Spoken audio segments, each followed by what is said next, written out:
The live TV, सच सबसे आगे। 2014 से 2024 10 साल में एक चीज़ सबसे ज़्यादा बड़ी है, वो है हौसले उन नफरतबाज संघियों के जो लोगों को उनका धर्म देख के या उनके नाम सुन के ख़त्म करना चाहते हैं। मैं ऐसा इसलिए कह रहा हूँ क्योंकि हर तरह की सांप्रदायिक हिंसा पे नरेंद्र मोदी जी की खामोशी जो है 10 सालों से सब देख रहे हैं, और कहीं ना कहीं हौसले बुलंद होते जा रहे हैं उन नफरतबाजों के जिन्होंने अभी तेलंगाना में आसिफाबाद करके एक जगह है, वहाँ क्या किया है आप सुनेंगे तो हैरान हो जाएंगे। आप सुनेंगे हैरान इसलिए हो जाएंगे क्योंकि आग लगा दी मुस्लिम समुदाय की बस्तियों में, उनके घरों में, यहाँ तक के मस्जिदों में, उनकी दुकानों में। जो हालात हैं वो बेकाबू हैं, बद से बदतर है। मैं सबसे पहले तो रेवंत रेड्डी जी से मांग करता हूँ कि वहाँ पर ऐसी सज़ा दें जिसकी एक नज़ीर कायम हो और देश भर में लोगों को पता चले कि सांप्रदायिक हिंसा फैलाने वालों के साथ क्या किया जाता है। अब मैं आपको कुछ वीडियोस दिखाना चाहता हूँ। ये वीडियोस दो वहाँ के हैं, दोनों थोड़े थोड़े लगाता हूँ। आप देखिए तेलंगाना आसिफाबाद में क्या हालत की है संगी नफरतबाजों ने मुस्लिम समुदाय के मोहल्लों में जाके। आप इस वीडियो को देखिए और अंदाज़ा लगाइए।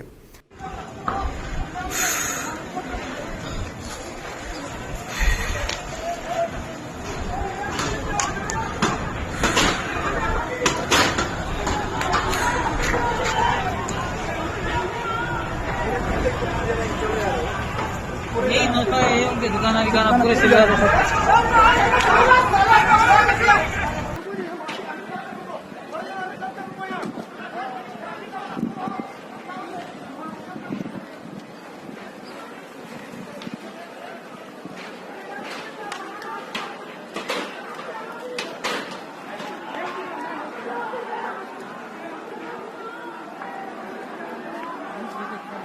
गैस की दुकान है बाजू में। तो ये जो हालात हैं वो बेकाबू हैं, सब कुछ सामने दिख रहा है, लेकिन अभी भी गृह मंत्री माननीय अमित शाह जी खामोश हैं। शायद जम्मू कश्मीर हरियाणा चुनाव प्राथमिकता पे होंगे, या यूँ कह लीजिए कि जो वहाँ पे कहा जा रहा है फरीदाबाद में कि आर्यन मिश्रा नाम के लड़के को 17 साल के 16 साल के लड़के को मुसलमान समझ के मार दिया, गौ तस्कर समझ के मार दिया, मतलब जस्टिफाई किया जा रहा है। नायब सैनी वहाँ के मुख्यमंत्री कह रहे हैं गौ रक्षा जो है आस्था का विषय है। तो शायद यहाँ पर भी यही होगा कि मुसलमानों के साथ तो ये होता ही है, संगी नफरतबाज कर ही रहे हैं, 10 साल से उन्हें छूट दी हुई है। बड़ा विषय है, और विषय इसलिए ये बड़ा है क्योंकि आज की तारीख में ये सब कुछ सामान्य होता जा रहा है। ये उस तेलंगाना का किस्सा है जहां मुसलमानों की दुकानों को तोड़ा फोड़ा गया है, आग लगाई गई है, मस्जिदों में कुरान की बेअदबी की गई है, आग लगाई गई है, और सारी चीज़ें नेशनल मीडिया से गायब हैं। ये उस इलाके का तेलंगाना का वो राज्य है जहां पर एक सुबहान नाम के मुस्लिम ड्राइवर सुबहान खान जेसीबी अपनी लेके पहुंच गए 9 लोगों की जान बचाने के लिए जो बाढ़ में फंसे हुए थे तेलंगाना में। उन्होंने कैसे, उनके साथ उनके मालिक भी थे वेंकट रमन, जेसीबी के मालिक, और ड्राइवर सुबहान खान। सुबहान ने कहा जो होगा देखा जाएगा, जिंदा आऊँ या मर के आऊँ, लोगों को बचाने जाऊँगा। वेंकट रमना जेसीबी के मालिक, और 35 लाख का उन्होंने अपना इक्विपमेंट दे दिया, जेसीबी दे दी अपने मुस्लिम ड्राइवर सुबहान खान को, जिन्होंने अपनी ज़िंदगी जान पे खेल के लोगों की जान बचाई बिना धर्म को देखे हुए। वो आज हीरो हैं, लेकिन वो भी नेशनल मीडिया से गायब हैं क्योंकि नेशनल मीडिया के शायद नरेटिव को ये सूट नहीं करता है सब कुछ।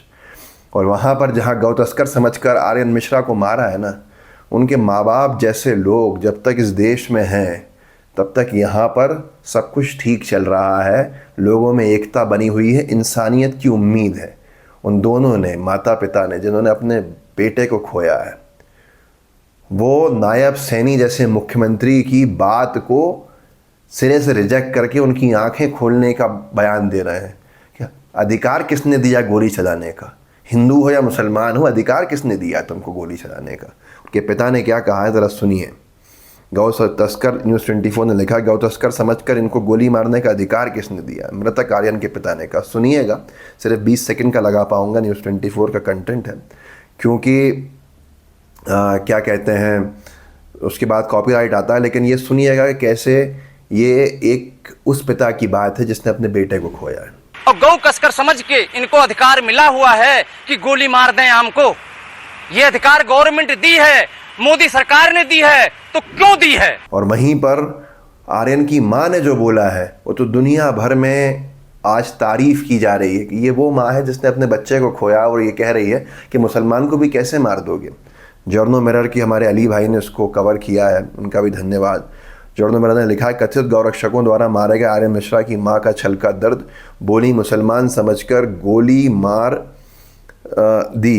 क्या मुसलमान हमारे भाई नहीं हैं? क्यों मारोगे मुसलमान को? मुसलमान हमारी रक्षा करते हैं। ये उस माँ ने कहा है जिस माँ को एक अपने बेटे के खोने की क्या तकलीफ होगी ज़िंदगी भर नहीं उठेगी, लेकिन वो देख रही है कि न्यूज़ में चल रहा है मुसलमान समझ के मार दिया। मतलब मुसलमानों को मारना तो इतना सामान्य हो गया। थोड़ा सा उसको भी सुन लीजिए। मुसलमान समझ के गोली में, मुसलमान का इंसान नहीं है। मुसलमान समझ के रोड चल रहा है, बेगुनाह मुसलमान फैमिली लेके चल रहा, कैसे चला, क्यों मुसलमान को मार दिया? आगे और भी कहा है, आप चाहें तो ये अली भाई के जर्नो मिरर पर जाके देख भी सकते हैं। और भी लोगों ने बहुत कुछ कहा है। कुमार विश्वास जी ने कहा है कि इन तथाकथित समाज सेवकों ने पूरे देश में गंदगी मचा रखी है, बोलता हिंदुस्तान डाला है इसको आर्यन मिश्रा की हत्या पर। कुमार विश्वास जी ने, मुझे नहीं मालूम कि पहले जो मुसलमानों को गौरक्षा के नाम पे इतना सारा मारा गया उस पर बोला है या नहीं बोला, लेकिन खैर अच्छी बात बोली है तो उसको कम से कम रखना चाहिए।